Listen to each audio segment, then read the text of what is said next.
Welcome to the monthly reading with T and Abby. We will be uploading every month on TTV and T Radio. In these readings, we will be discussing the energy for that month and some advice on how to get through it. Plus, Abby will be drawing the monthly tarot cards. If you like these types of readings, then please give us a like and don't forget to subscribe or follow us so you can be notified of our next upload. I will have all the links in the description to our shows, websites, and social medias. Now on to the reading. Happy March. I have pulled 5 cards once again for our monthly reading. You'll have to bear with me. I do have a little bit of a cold. First up this month, we have the 5 of Cups, which is one of disappointment and regret. This card usually appears when a situation has not turned out the way that was expected, and there's a lot of disappointment and sadness and sometimes even regret surrounding this. But instead of carrying on and accepting that the universe is trying to tell you that it is time to let go, there's a lot of pessimism surrounding this. There's a lot of focus on what went wrong, and even sometimes how you failed, or the situation failed you, or the person failed you. This is basically a card asking you to get over it, as harsh as that sounds. Let yourself feel, let yourself go through the motions of the hurts and the pain, but it's time to release those so you can move on in a healthy and positive way. You need to pull yourself together, as difficult as that may be. With the 5 of Cups, sometimes old wounds will reappear and you kind of dwell on what happened in the past. You can blame yourself. A lot of times this card is about playing the victim of maybe negative circumstances, but it's basically just holding you back from your fullest and greatest potential. You are made for wonderful things. You deserve all good things. So let those bygones be bygones. Let the past stay in the past. And this is your time to release and heal and mend and flourish. This is a time to learn from your mistakes and reflect upon what could have been done differently, only so you can do those things differently for the future, like finding wisdom for the future. Understand these lessons because they are really invaluable and they'll make you a better person overall. Next, we have the 5 of Swords, which is one of conflict and disagreements. It can sometimes appear in relation to competition and winning at all costs, regardless of what gets in your way. There is a sense of sadness or loss as you walk away from the situation that no longer serves you. Again, relating back to the 5 of Cups. There may be a lot of resent, especially if there was an exchange of words. This card is about picking up the pieces, and oftentimes it's a lot more difficult than we initially make things out to be. Healing takes time, and releasing any anger takes time, and it's not something that is easily done. So this month might be a little bit more rocky. This is a card about basically finding peace as you move on your path to success. Next, we have the 6 of Wands, which is of success and progress and finding a new sense of self-confidence. It's a card that comes when you reach an important milestone or achievement, and it brings self-assurance and confidence and even success. But it's important to remember abundance and success are not always monetary. This is a card about harnessing all of your strengths and talents to bring about happy outcomes and finding what truly makes you happy and what resonates with you.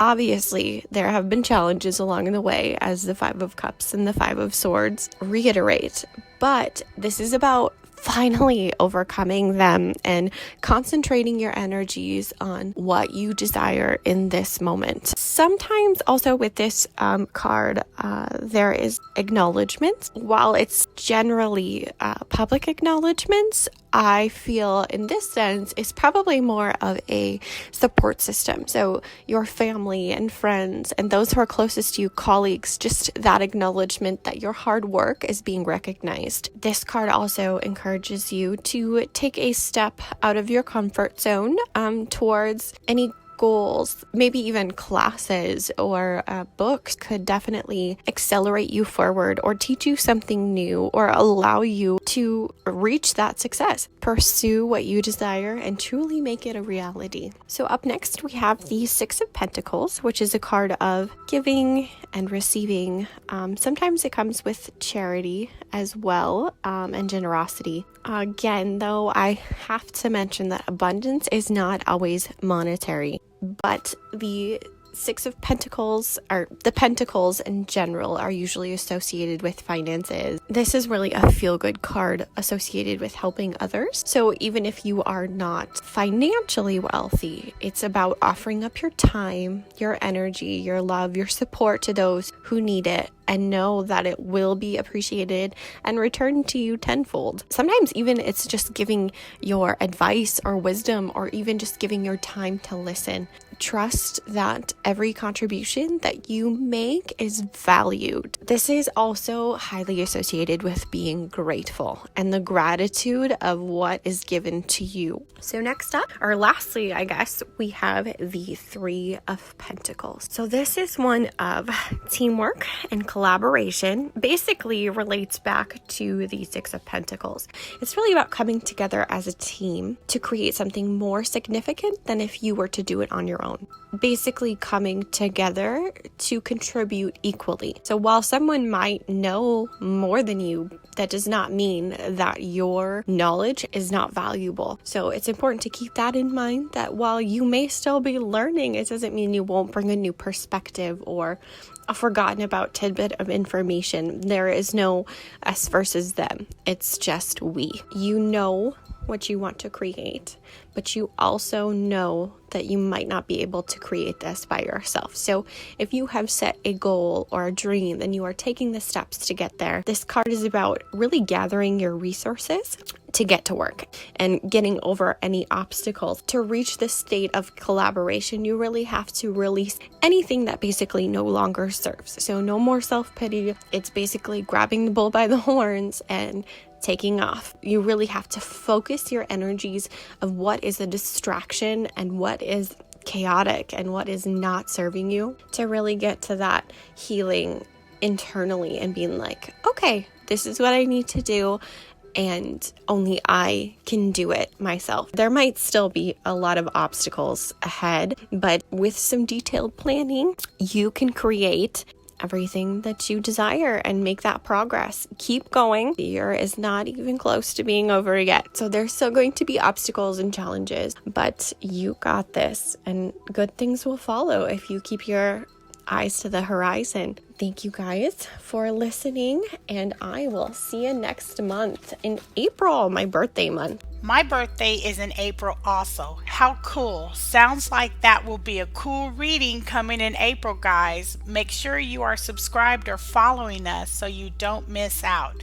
There may be a surprise for our listeners. You never know. Okay, so March carries the number 3 and resonates with communication, creativity, and personal growth. Physically, mentally, and spiritually. Are you doing what is necessary to live your purpose? So as Abby mentioned earlier, it is time to get started on your personal growth. And you can do that by finding like-minded people that you resonate with in the same areas of interest as you. Join in a group with like-minded people so you can advance your knowledge, or even taking courses like mine, wink wink, or even reading books on the topics that interest you the most. It is all about taking that first step to living your purpose. So let's talk about this full moon coming up. The moon on March 9th is the full worm supermoon. This moon will be brighter and larger than a regular moon, and is actually the first of 3 supermoons this year. This moon will reside in Virgo, and it may have you in the mood to organize and clean everything. So if you find yourself all of a sudden feeling the urge to purge or get more organized in your life or business, now you know why. So take advantage of this universal energy and get your life in order. March's gemstone is aquamarine, and it is all about letting go of the things that no longer serve us, which is perfect for the supermoon. Aquamarine is a very calming and stress-relieving stone. It quiets the mind and allows us to see the truth in situations by allowing us to think instead of acting on impulse. It opens our eyes to things that are not in our best interest and sends healing to our emotions, allowing us to purge without having emotional attachments. So in conclusion, this month you should do 3 things. 1. Work on you and make sure you are okay so that you can take care of yourself and others. 2. Organize the chaos. Even if you take only 10 minutes a day to clear a drawer, a desktop, or even a closet, organize your time more efficiently so you will have less stress. And 3, purge out the old to make room for the new. We cannot expect the universe to bring us abundance, love, or anything new if we hold on to old patterns, toxic people, situations, and even things that we no longer use or need. Do you in 2020. Let this be your year to shine. Remember the old saying, if you keep on doing what you've always done, you will keep on having what you've always had. You get it. Namaste.